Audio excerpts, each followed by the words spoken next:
Hello, and welcome back to what is now the 7th session in our Crusader Kings 2 tutorial series. So for this one we're going to do something a little bit different. Up to this point we have discussed, I think, a couple of occasions I've attempted to explain Gavelkind, which is the succession law that we're currently under in our playthrough. And I feel like it's one of the more complicated ones to get your head around. So I thought, rather than just give you the explanation that I've already given you, which may have been successful and perhaps you understood it, I thought I'd actually just show you a real live example of it. So what I've actually done is I've gone ahead and created some Gavelkind saves. So I've basically manufactured these scenarios by using console commands, because that way I can actually show you what it looks like. And, you know, sometimes a picture tells 1,000 words, so I figured I'd try doing it that way instead. So if we load into our first save, we're going to play... It's using one of our previous saves, so this, I believe, is session 5. So this was before we actually managed to declare independence and turn ourselves into a duke. So we're still Count Bethelio, and if you remember, at this juncture, we'd actually had a single son. Which was this guy here, Egbert. But if you look now, I've console commanded extra children into the game, just to demonstrate how this works, basically. So we now have a daughter, and we have 2 additional sons. So in total, we've got 4 sons and 1 daughter. So this is good because it will show us like the agnatic, cognatic, Gavelkind succession. So remember, we are... what that basically translates into is eldest first, so seniority order, and male, and then the Gavelkind part is mainly the bit that we're going to kind of show. You can kind of get a brief description of this if you click on the Laws tab. Or indeed press F4. So if you hover over the gender laws, you can see agnatic and absolute cognatic.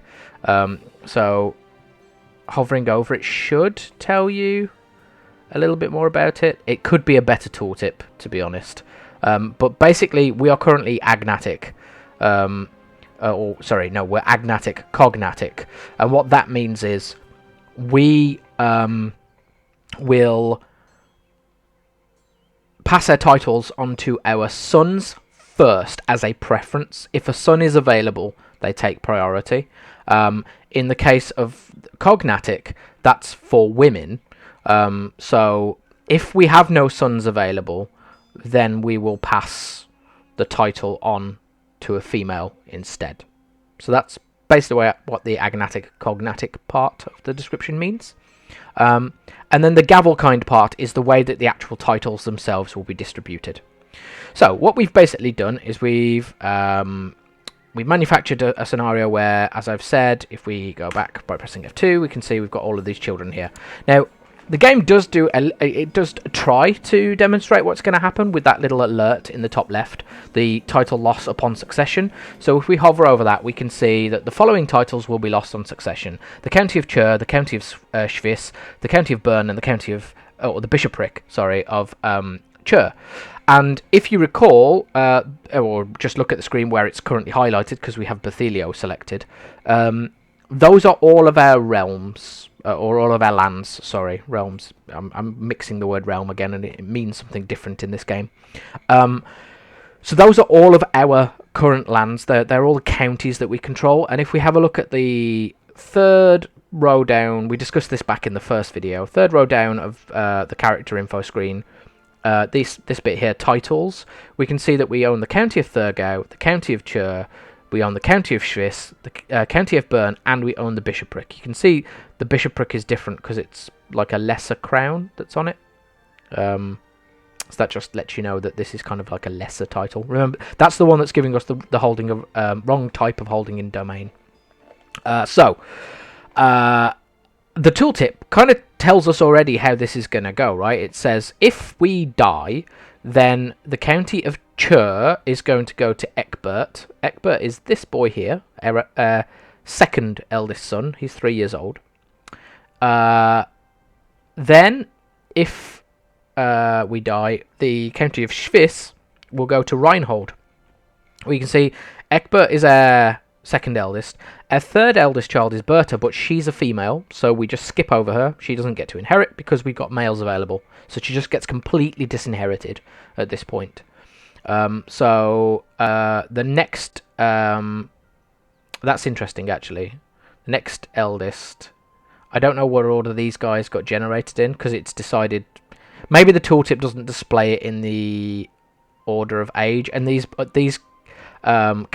three characters here were generated using console commands, so they're all 0 years old, and they were all spawned basically at the exact same time, so it might just be doing some jiggery pokery there, but basically the game will calculate it based on age.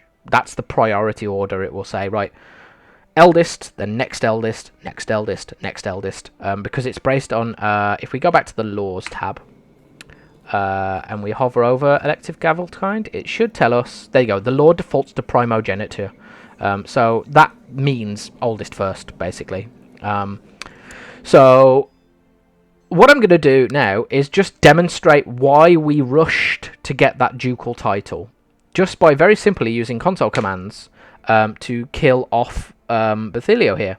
I'm going to have to look the console commands up because I don't really use them that often, so I've just got another screen next to me while we work, and I'm just going to consult that. I'm pretty sure that we first need to do car info, just so that we enable like the debugger, and then we can hover over Bethelio and get his ID. You can only do this if you're not in Iron Man mode, by the way, because obviously otherwise you could just cheat to get your achievements, and that's well, cheating. So now I think the next command is die. So if we put die and then we put in fact, I don't think we even need to put in a command. I think die kills our character. Let's try it.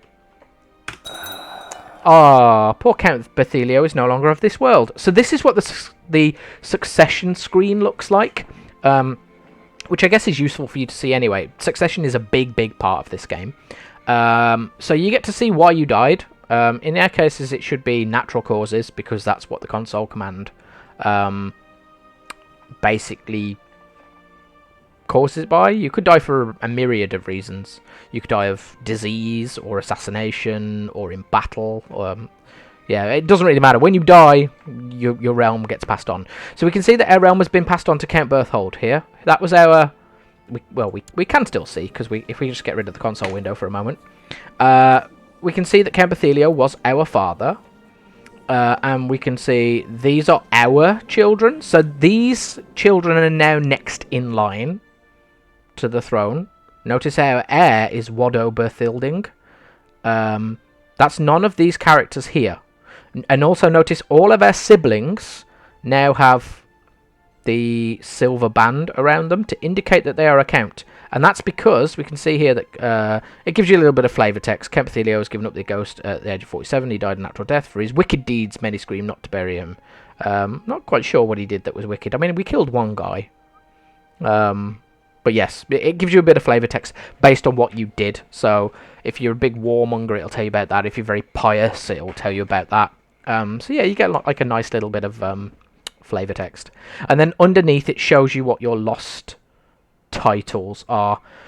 So in this case, this is a really bad result from Gavelkind. It means that we did not manage our realm very well at all, and we've now ended up in this scenario, where we've got all of our other children, our younger children, taking the titles that would be best held by our eldest.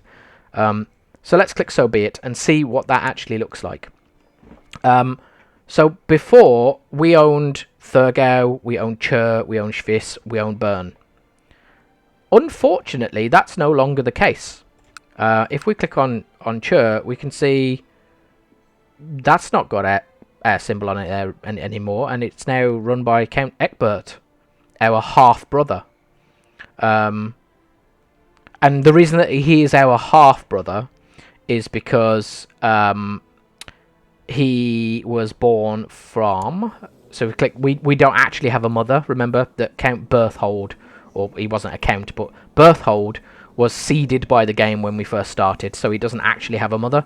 Whereas our brother is from Augusta, because that's what I told the console command to generate it from. You can use a console command to basically say this character gets impregnated by this this character. So one thing I haven't done, and I'll probably pause the video and generate another scenario, is show you what it looks like when we have bastards as well.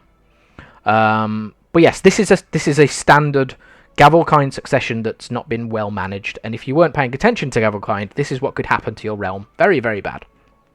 Yeah, Chur has gone, Schwiss has gone, Bern has gone. We just don't control those regions anymore. Notice that if we have a look at our military, we're down to 180. We've lost all those realms. We don't, and vassal wise, we've just got 44. So we've become significantly weaker. If we press F2 and look at our titles, we only own the title of the county of Thurgau. Those other titles have left, and the reason that they have left is because our half-brothers have become counts. Those lands have been given to them, and that's landed them, and the only way to be landed to control a county is to take the title of count. Interestingly, Count Berthold himself wasn't a count either. We hadn't landed any of our sons before this succession fired. So yeah, this is what a succession looks like. This is why Gavelkind can destroy playthroughs. If you aren't careful, you end up, your kingdom becomes utterly fractured. The only way to get this back now is to well, if we click on Count Eckbert, for instance, we can see that we are his heir. The reason that we're his heir is because we're his closest living relative. He's not married. He doesn't have any children. He's 3 years old. So an easy way to get in this particular scenario, this isn't the worst scenario, because they're all children. We could very easily assassinate these kids. When it comes to assassinations, children are very easy to kill, which is a bit of a weird thing to say out loud on a video. Suddenly I feel like I probably shouldn't make this one public, but it's true. In this game, it's very easy to take out kids because they just can't defend themselves. And that a good reason for that is not just because they're children. I mean, I haven't looked at how the game calculates it, but if you look at Count Reinhold, he's got no stats. He's 0 years old. If we look at the 3-year-old, he's got like 1 in intrigue. So if we look at Count Berthold, who's got a mighty 5 in intrigue, which is shocking. At least he's got a 5, right? And he could hire a decent spy master and bump that up further. And yeah, it's just much easier to kill this kid. Notice as well, our kid is now... Sorry. Notice our half-brother has a liege. So, even though they've struck out on their own and become counts, when Count Berthelio died, these territories belonged to Duke Rodbert, is it? Yeah. They belong to the guy who runs Alemannia. So they still belong to the guy who runs Alemannia. Even though we've given them away and created new nobles from our dynasty, they are still bound to the liege that their father was bound to. So that's, again, worth knowing.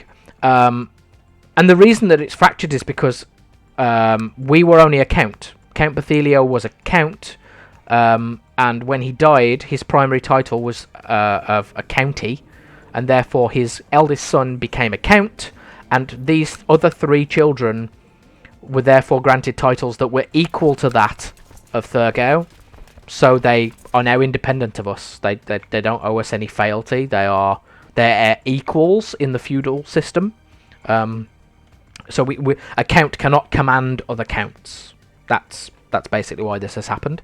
And like I said, we could For instance, have a look at the checksum, not the checksum, the debug, 2612808. So if we do, it's not die, we want to do, is it kill?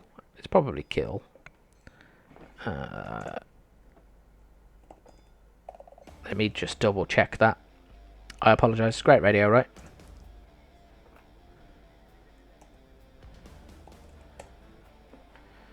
Yeah, so if we do kill 2612808, then we can see that we've reunited part of our realm, because one of our half-brothers died because the console commands willed it, which means now if we click back on Berthold, in fact if we press on his military tab, we can see we're back up to 405 levy, because these territories are now in our command again. Press F2. These titles are back with us. We haven't lost them anymore. Notice we've actually gained 2 titles. We gained the bishopric along with Chur, and the reason for that is that the game tries to keep the titles together when it splits them. So Egbert, as the second eldest son, got Chur and the holdings that he owned underneath it, because this is a bit of a special case. He owned the barony, but he also owned the bishopric.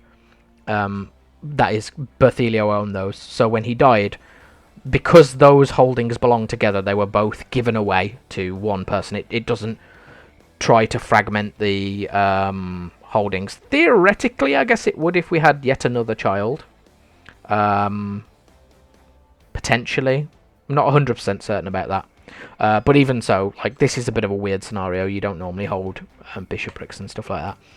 But yeah, you can see that's a way for us to reunite the realm. We could kill these half-brothers because they currently don't have any wives. But if they were older, this would be a really, really worst-case scenario, right? So if we click on Schwiss, if our other half-brother, Count Reinhold here, was actually, say, 25 years old when the succession happened, and he had a wife, and he'd already had 3 kids, then the next in line for the throne would be his child. So it wouldn't come back to us at all. It would still be in our dynasty, because all of these characters are of House Bethilding. They are our kin. The little blood droplet here tells us that they're a close family member. This blood droplet itself gets faded out as well the more distant somebody becomes, and the kind of like the more watered down the bloodline gets, I guess. And also if they're illegitimate, so like bastards are not considered 100% full. So yeah, like if he had his own kids, then that would be his succession. So press F2 and have a look at again. Our heir is Wado Bethilding, which is our child. It's not our half-brothers at all. Let's load the other scenario that I prepared. So we'll just resign from this and load the next scenario, because there's another little bit to be aware of when you do this. So Gavelkind 2. Now. Again, play. So we're back as Count Bethelio. So in this scenario, I've changed it ever so slightly. It's basically the exact same scenario as you've just seen, with the exception of, notice that Bethelio has 1 title less. And he has 1 title less because I already made Count Egbert of Bern, or I already made Count Egbert the Count of Bern. So this, if we gave this land away while Count Bethelio was a count, it would still leave our kingdom. We'd still make one of our sons independent of us. So his liege is not us; it's our liege, our current liege. So there's no incentive to give things away if it's going to create a title that's equal to your title. So be aware of that. And likewise, when you die, it automatically gives those titles away. So why did I create a scenario where I've already given this away? Well, because if we hover over the tooltip now, you can see there's another element of Gavelkind, which is that it takes into account titles that have already been granted.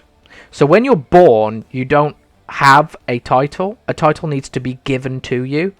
You either inherit a title on the death of your father or mother, theoretically, but you either inherit the title on the death of a parent, or they grant you a title because they've gained a new one through conquest, or they already own several and they're trying to give some away.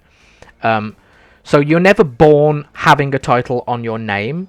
You might have a claim on a title, and that's a topic for a completely different video. But you're not born, you get given it. So, and the game keeps track of that. The game accounts for that. So if we look at the title loss succession tooltip now, it says the county of Chur goes to Bethelio, which is a little bit confusing. It's because one of our sons is actually named Bethelio, because the game has randomly generated a reused name.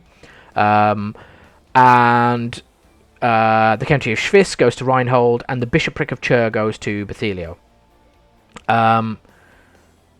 So that's basically because on the death of Bethelio, the actual Bethelio Senior, then Berthold would get Thurgau because that's her primary title. Count Egbert would be next in line for succession, but he's already been given land. We already granted him land. So the game remembers that and says, hey, for this round of succession, I will skip you. I will skip the woman. I will skip the girl, that is, because she's a girl and she's ignored for this succession. Then I will give the next title away to Bethelio Jr. And then I will give the next title away to Reinhold. Now, if there were more lands to divvy up, if we had even more territories, it would loop back again to the eldest. And then this time round, when it got to Count Egbert, if it got to him, he would then get given a land. So it remembers, it loops back each time and goes back to the eldest, then eldest, back to the actual eldest. So it goes down the tree that way. Hopefully that makes sense. And you can see how the girl is getting skipped, but equally Count Egbert here is getting skipped because he's just not eligible anymore. He's already had a title given to him before the succession was triggered. So you can't game the system by just granting the lands, which I fear I may have kind of implied before, and it's not really what I meant. So yeah, like I said, it's a difficult thing to explain. It's much easier to demonstrate by showing you here. So I can actually just go ahead and kill Bethelio. Hopefully you already know what's going to happen. But I didn't actually need to do car info, I could just do die. So we can see this time there are only 3 successions, but the land has still ended up in the exact same state as before. Eldest owns Thurgau. Chur has gone to, this time instead of Egbert, it's gone to Count Bethelio Jr.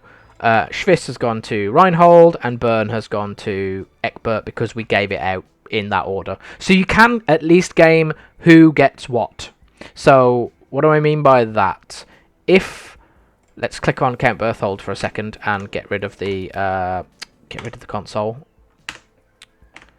Whoops. Try that again. He's currently got 3 children himself. Let's say that his eldest child, or let's say that his daughter was actually a boy. Let's say that the middle child really sucked and had really terrible stats. Maybe they had the inbred trait or something weird like that, and it was just really wrecking their stats, and you wanted to take that into account.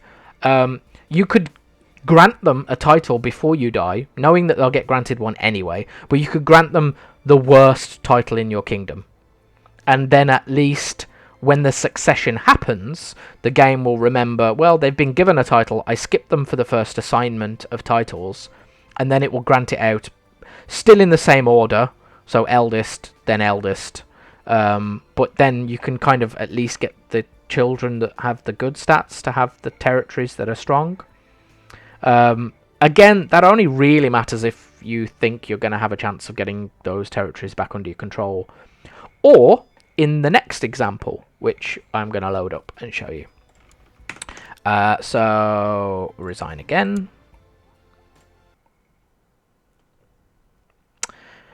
Dum-de-dum. Single player, low game. We'll go to Gavelkind 3 this time. So in this next example, we are back at being a count. So if you remember, we successfully declared independence in the last playthrough. So you're familiar with this one. This is where we left things in the last game. But again, I've console commanded it up so that we've got probably different names this time round, because obviously this is a different session that I generated the children in. But we do have Egbert still. We've got Clara this time, Luitpold, and Simon. Let's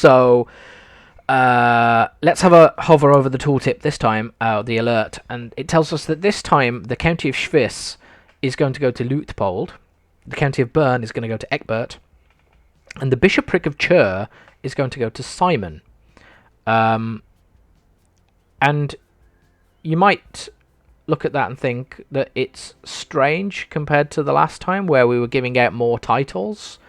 But fear not, we're going to kill Count we're going to kill Duke, Bethelio, and we're going to see what happens to his son Berthold.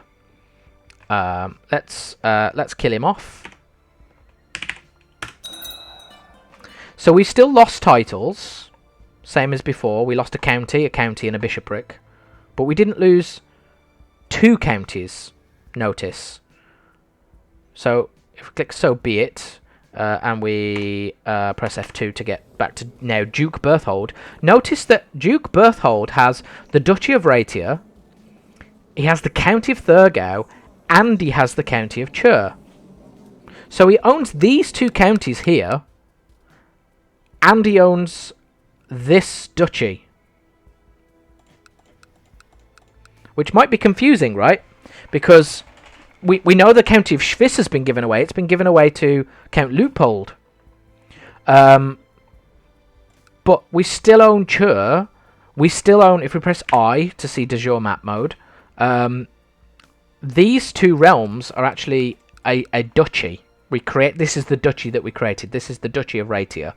So, we still actually control this territory because we're the Duke. We're a higher level title. We didn't give Chur away because we didn't have to. Because we were able, as a Duke, to hold a ducal title.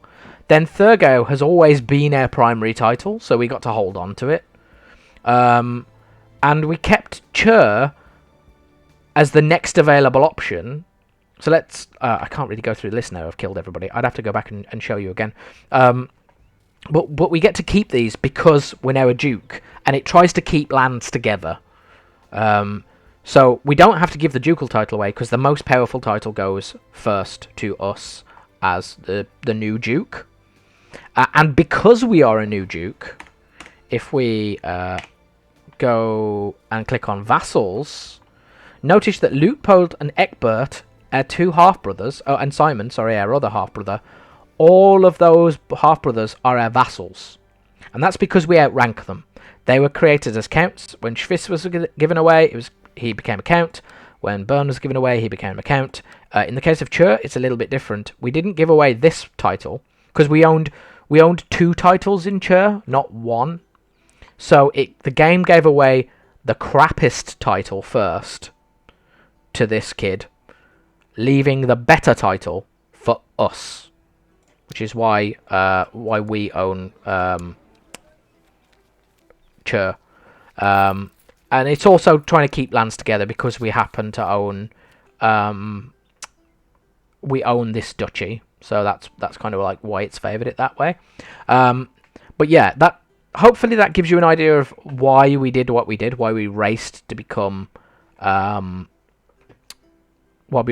Duke, because it solved our little Gavelkind problem. Now, a Gavelkind problem was nowhere near as bad as what we've manufactured here with all of these extra siblings. We've currently only got 2.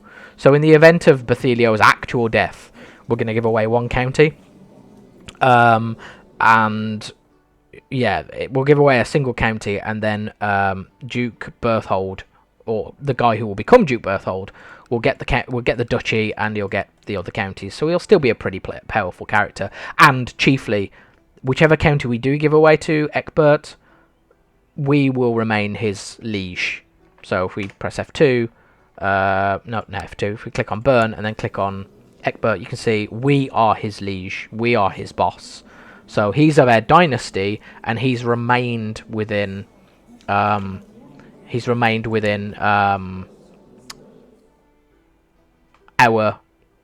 kingdom, effectively, or our realm. Notice as well, I mentioned before, I tried to talk about councils and being courts. Sorry, I tried to talk about being inside of a court. The Count Egbert is our vassal. He's underneath us, but notice we don't have an arranged marriage button anymore. We can't betroth him because he's now a count in his own right. He's not in our court anymore. If we click F2 and click court, he's not here because he's now in a different land running it himself. If we owned that land, if that was our title, then he would still be in our court. So hopefully that helps further explain that. The only bit that I didn't show, and I don't necessarily know if I need to, because it's a bit more bespoke, is if we had bastards as well. There's a little dynamic there, and the concept of...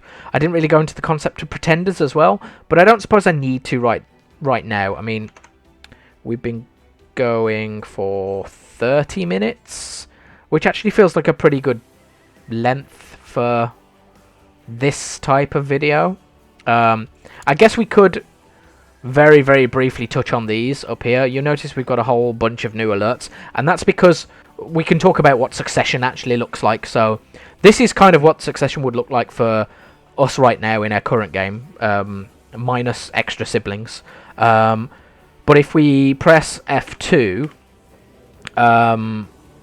we can see, obviously, we've got these vassals now that we didn't have before. We would have one more vassal. Egbert would become a powerful vassal. And the reason he's a powerful vassal, remember all these people aren't powerful anymore, is because he's now a count. So he's actually a threat to us in a kind of way. If we were to press... where is it I want to go? To show you what I want to show you. I want to press F3 to show you the councils. Notice that we've lost our spy master in this succession. Our spy master is gone because our spy master was our father's wife, and she can no longer be our spy master because she's not our wife. Now, this is Crusader Kings 2. Well, we're already married. This is Crusader Kings 2. If we were unmarried, we could technically marry our mother, because why not be inbred? I'll tell you why, because you get some pretty bad stat debuffs, but it is kind of hilarious. But we could bring her in as our wife if we really wanted to, if we really wanted that sweet intrigue that she's got. But yes, we could now bring our wife in as our spy master, but our mother... or it's not our mother, our stepmother is not our wife, therefore she can no longer serve on our council. I'm not 100% certain why we've lost our chancellor. Sorry, chaplain. Yeah, I'm not 100% certain where our chaplain went and why.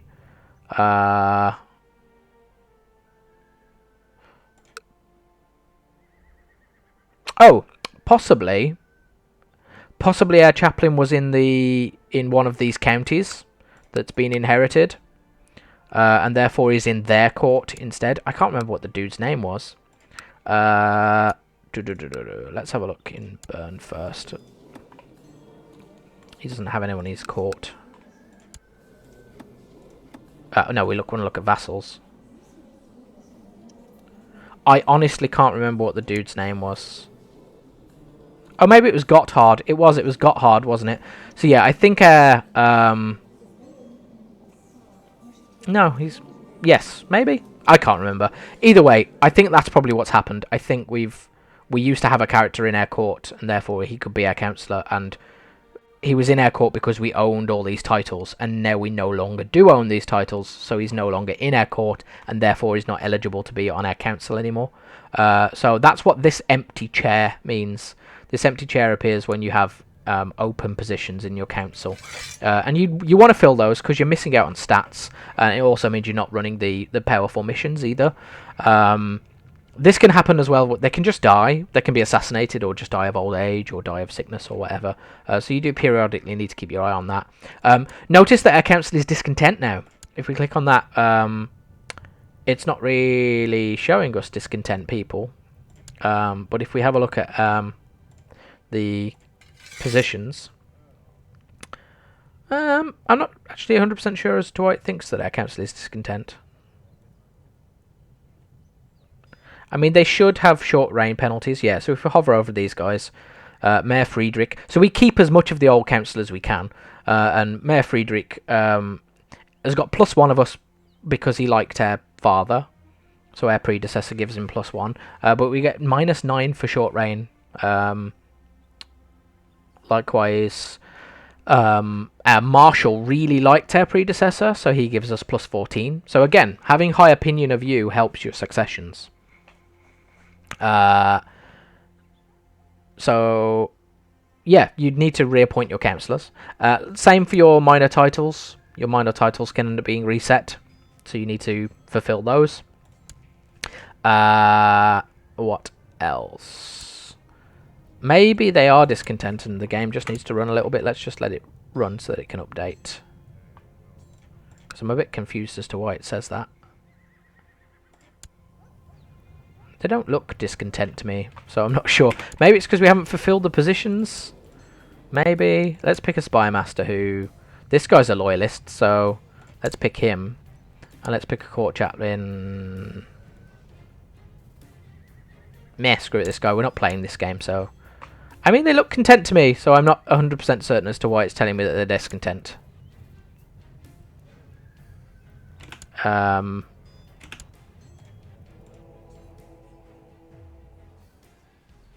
don't know. I honestly don't know. It shouldn't say that. Maybe it'll go away when the month ticks over. Some things get reset. No, it's not going away. Maybe it's because we're using console commands and we've stuffed up the game. I don't know. It shouldn't say that. We should only see discontent if these people didn't like us, and if they were discontent, they'd normally be malcontents. They don't have to be, but they can just have like really low opinion of us. But it's only our vassals that don't like us very much, which are ironically our children. No, they are our half brothers.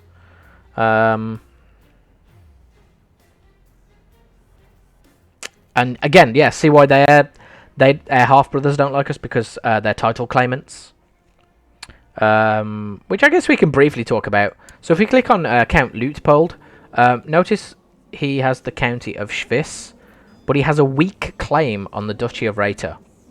So on succession, weak claims are given to children who are not second or third in line of succession. Weak claims can only be pressed against female rulers, if the current title holder doesn't have full status for women, or if the claimant is male or either gender, if the claimant has full status for women, if the realm is under a regency, or if the title is already being contested in a claim or a succession war, and if the claimant is second or third in line to inherit. So that gives you a quick idea of what a weak claim should be. In fact, this randomly generated character was a twin and genius. Egbert, who was born without console commands, did not gain the genius trait from his mother because the game hates us. So that's fine. Again, you can pick a new ambition. Because you're a new character, you need to set what Berthold's ambition would be, set what his focus would be. So you're basically setting your kingdom up from scratch every time that you do a succession, with some things already in place. I think I'm gonna put the cut in here, because my intention of this video was to very much focus on Gavelkind, and I don't feel like it's too much of a detour to explain like some of the consequences of succession. But yeah, I feel like we've done a good enough job to show you why we wanted to get a ducal title, and this is how you successfully manage Gavelkind, or at least one of the ways. So like I said, the ideal scenario is you only have a single heir a single male heir. Now the danger, obviously, it should probably go without saying, but I'll say it just in case. The obvious danger of only having a single male heir is that if that male heir dies, either through skullduggery or just misfortune, then there is no one to inherit your realm. Or at least no one, theoretically, of your dynasty to inherit your realm. And that's very dangerous. You always need an heir. It could be that you do actually have other dynastic members who could inherit the realm. And perversely, that can mean that your realm grows if you have a half-brother who's somehow ended up controlling vast tracts of land because you married him off to someone over here, and then their wars went really well, and he became the leader of that realm, and he's expanded really, really well. Then you die, you become that character, and then your realm gets added to his. So theoretically, just by dying, you can become more powerful. Which I guess is something really cool and something for you to bear in mind. Like, the webs of inheritance and succession get spread through your dynasty, especially the more children that you have, and then they in turn have children who have children, and your dynasty can very much get spread all across Europe and beyond, of course. So yeah, be aware of that. But yeah, I feel like we've explained how Gavelkind works, and like I said, having a single male heir is the easiest way. The other way to do it is just to have lots of bastards. I don't know if we can just generate a bastard child using console commands. Probably. I'd have to look up that separately, and maybe I'll do a separate video for that. But if you had bastards, then you choose whether or not to legitimize them, and there are pros and cons in doing so. You'll definitely piss off your current wife if you legitimize a bastard that you've had with someone from an affair, because obviously you're legitimizing someone who then becomes a threat, someone who is potentially in the line for succession and will take the succession away from their child, and also, of course, you've been cheating on them. That sort of upsets them too. But yeah, you can choose to kind of legitimize them or not, and you don't have to legitimize them immediately at birth. You can kind of hedge your bets. So one other way of managing Gavelkind is to have lots of bastard children, and that means then that you can legitimize one when you get one who's like really powerful, and they can also then kind of fulfill as backups. If you've got a load of bastards that you haven't legitimized, and then your one good heir dies, you could legitimize the best one of the bastards, just so that you've got someone to carry on your dynasty. Because remember, if there is nobody in this heir and you die, game over. So always, always, always have someone to inherit, even if it's a woman. I guess we didn't show that scenario, did we? We could quickly show that, because I think, yeah, because Berthold here is really lucky and has three sons and a daughter, and none of those have been generated via console commands. He's just been a very, very busy boy. So let's activate the console command and just do kill. Oh, we need to do char info first. Just to enable the debugger, and then let's kill 190355. So by Wado, let's kill Chadalho.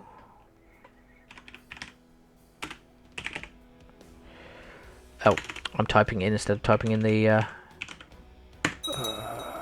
So now our kingdom is just one boy. So remember, if we were to die at this point, let's kill off our brothers just to give us back the entire realm.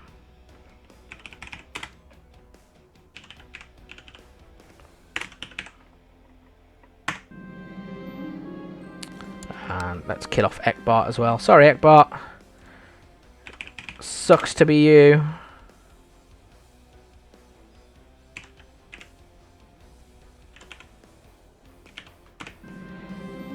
Right, so we're now back in the position where our father was, where he controlled all these lands. So you can see all of our title claimants there. We've killed two of our sons. Now, if we died at this point, remember, we've got a daughter and we've got one son. The entire realm, you notice we don't have an alert, the entire realm would go to Emic, even though he's younger than his elder sister. So his elder sister is 1 year old, and he is 0 years old. But let's just kill him.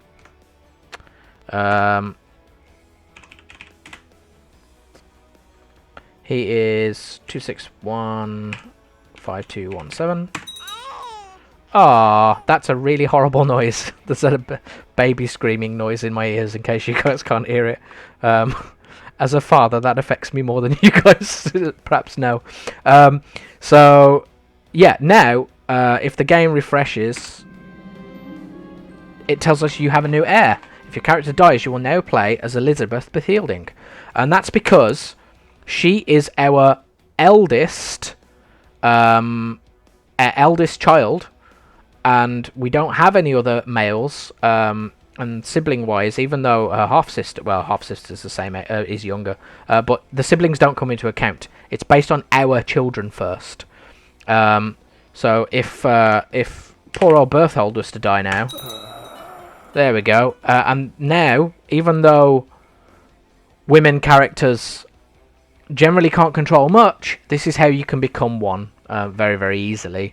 And there's a whole bunch of tooltips here that we could go and explain, because we've created more scenarios. I guess one thing good thing to show you would be if we look, she still holds all these titles. She's still a duchess, and she still holds all these counties because she was the sole heir. But if we look at our vassals, they don't like us. Luthbrand here doesn't like her because she has personal diplomacy at -5, because she's a child. She doesn't have any stats. He doesn't like the short reign, which is fair, but he also doesn't like that she's a female ruler, which is -10, and he doesn't like even more that her heir is her aunt. Remember, Bethelio had a 0-year-old daughter, which is now the only surviving relative in the Bethielding dynasty. So because she's a female heir, then we're suffering -20 from all of these characters' opinions of us. All men in this game, and possibly women as well. Not sure. We could find that out by... That's our mother, so she's going to like us. We could find that out by looking at Augusta's opinion of us. Yeah, she doesn't care. So I think it's just all men. All men will view us as being bad because we are ourself a woman, and our heir is a woman, or a girl at this point, because they're both children. So yeah, and also because we're a girl at this point, we wouldn't actually be running this realm. We would be in a regency. Which it should show. There we go. I just needed to unpause. So it shows us, and there you go. My liege, blessings upon you and your house. I've been appointed as your regent. So we're now in a regency, which means we can't do a whole bunch of things. And this can definitely, this is definitely linked to succession. It's worth showing you this because if we right click on our liege now, declare war, is it going to let us hover over? No. And the reason that it won't let us is, 1, we don't have enough piety, 2, we don't have enough wealth, and the top option is also crossed out, and it says needs to be approved by your regent. So notice our actual control of the game as a player is locked out to us, because Duchess Elizabeth here is just not old enough to rule the country, so or the counties, or the duchy. So yeah, she's having a regency run. So there's a whole bunch of interactions that are just cut off from us, in effect. So I think I can kind of show that regencies end by just doing console command age and it's not going to show me my... There you go. Now, I don't actually know how this works. So let's just add 17 and hope that it makes her older. There we go. It did. So now, once she comes of age... this hasn't updated because we're cheating and we're on pause. But when she comes of age, she gets a new portrait to show that she's grown up. And when we unpause, notice the regency ends. So we'd get control of our lands again. I'm not going to go through any more of this. You can see actually we do have a discontent councillor now. I think that's a good look at how Gavelkind works. I was mainly wanting to focus on Gavelkind, and we've kind of touched a little bit on what to do in the event of succession. So I think that's hopefully useful. I hope you guys enjoyed it, and I hope it really cleared up one of the more nitty-gritty, complicated aspects of the game. There are other succession laws, and I guess we could go through and console command these. I don't see the point if you are watching a tutorial series for that right now. Purely because you'll be stuck with Gavelkind for some time. In order to change these laws, you need certain prerequisites to achieve. You need to get certain technologies before you can really shift law, and you need to play around with all these settings, basically. So I think it's probably not worth going in and teaching you what the other succession types look like yet, because you'll be stuck with the Gavelkind for quite some time. If you get to the point that you successfully manage to navigate your realm out of Gavelkind, I'd like to think at that point you kind of know enough of this game that you can just go Google what the new succession law is. Paradox actually does have a wiki that explains the different succession laws. So I'd recommend reading that if you're unsure. I just wanted to give you an actual physical example that you could stare at and say, aha, I can see how my realm would be fractured there, or how having this title means that I can keep the realm largely together, and when it does and doesn't go to a female and stuff like that. Anyway, I'm at danger of waffling at this point, so let's put a cut in here. Thank you very much for watching, everyone, and I will see you next time.